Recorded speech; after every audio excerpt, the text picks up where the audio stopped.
Unit 10, Lesson 7, Trigonometric Equations and Identities. In this lesson, we want to solve trigonometric equations algebraically and graphically, and use identities to simplify expressions and also prove other trigonometric identities. So when we solve trigonometric equations, we're either going to isolate a single trig function on a side by itself, or using a reference triangle or an inverse function to determine one value for the function. The other values are those coterminal with the first angle. We may have to factor in order to find an equation or something that we can solve. On a graph, we're going to graph both sides, and then the solutions are the x values of the point of intersection. So let's just look at some examples. We want to solve each trig function below, and then we want to check them graphically. Again, we know that the cosine is negative where? The cosine is negative in quads 2 and 3. So we're going to draw a reference triangle with that cosine, which again we have to recognize is minus 1 over the square root of 2. So we have minus 1 over the square root of 2. The other side has to be 1, but this one's minus 1. And we have to figure out what that reference triangle is, or reference angle is. Of course, that's pi over 4. And then our actual two angles are pi minus alpha and pi plus alpha, so we get pi minus pi over 4 and pi plus pi over 4 in quads 2 and 3, giving us 3 pi over 4 and 5 pi over 4. Again, that only gives us between 0 and 2 pi, but there are many other angles that have that same cosine value, and they're any one of the ones that are coterminal with that. So I have to add the period of this function, which is 2 pi over n, to each one of those. 2 pi of that, so I could add any numbers of 2 pi to that. Another function might involve factoring a particular thing. Well, this is like having an a squared minus 1, which we know factors into a minus 1 and a plus 1. So if we have an a squared minus 1, we would know that's an a minus 1 and an a plus 1.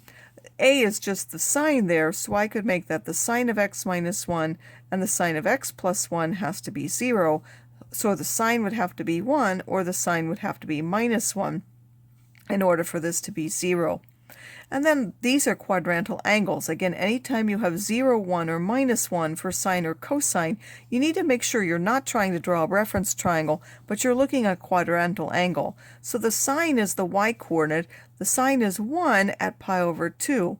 The sine is minus 1 at 3 pi over 2. Again, those are the two basic angles between 0 and 2 pi, and then any others are the ones coterminal, so we have to add any number of 2 pi's to them. Another thing that we're going to do is we're going to prove about different identities. Well, there are 3 more trig functions that are called reciprocal functions. The cosecant is 1 over the sine. The secant is 1 over the cosine. And the cotangent is 1 over the tangent, which is now the cosine over the sine, because this is the reciprocal of the tangent, which is the sine over the cosine. So we can simplify different expressions, and we can simplify them using different things that we know about trig functions.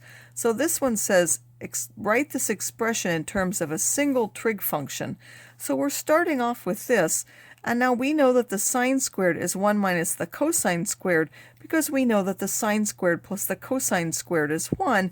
And if we were to solve that for the cosine or the sine squared, we would get 1 minus the cosine squared. So I can substitute this with its equivalent expression, 1 minus the cosine.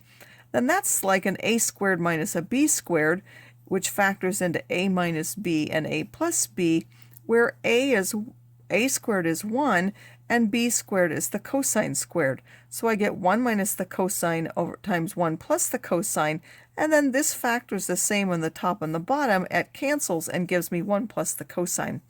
In this one, I have secant of theta minus tangent of theta, sine of theta.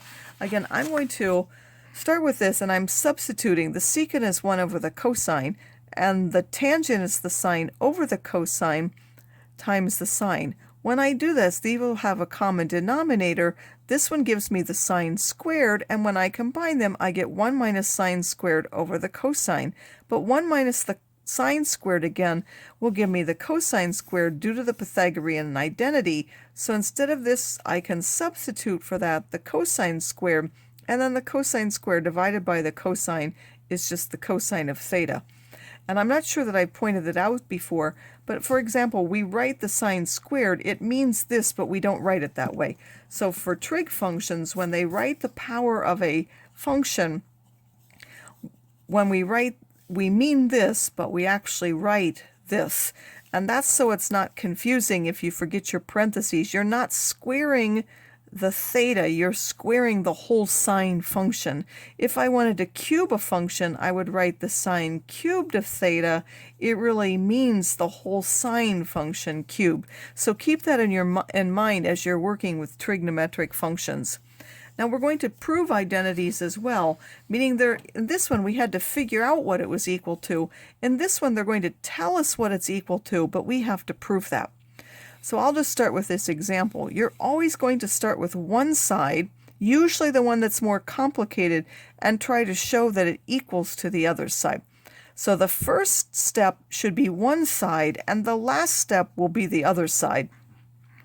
Again, generally, it's more complicated if it involves more than one function, such as up here. If we had been told this was equal to the cosine, this would have been the more complicated side because it's involving 3 functions, whereas this one's only 1.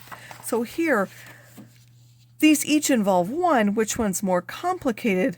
Well, this one has 2 terms, this one only has 1, so more terms is another factor. Sometimes you can go either way and it will work. So we're just going to start with this one, 1 plus the tangent squared. We know that the tangent is the sine over the cosine. So if I take the tangent and I square it, again that's this over this. When I square that, I just write that as the sine squared over the cosine squared. And then I need to get a common denominator. Well, the 1 can be replaced with the cosine squared over the cosine squared of theta. And so that simply becomes, and I've combined them into 1. So maybe I should have put a step here that I didn't. And that is, I could have replaced this 1 here with the cosine squared of theta over the cosine squared of theta. And then I'm adding the sine squared of theta over the cosine squared of theta. Because they now have the same denominator, I'm keeping the denominator and adding the numerators to get the cosine squared plus the sine squared of theta. And then we know that by identity is equal to 1, so I can replace the numerator with 1, and then 1 over the cosine squared is just the secant squared, because that again means that would be this particular thing. 1 over the cosine would be squared, and that's just the secant squared of theta.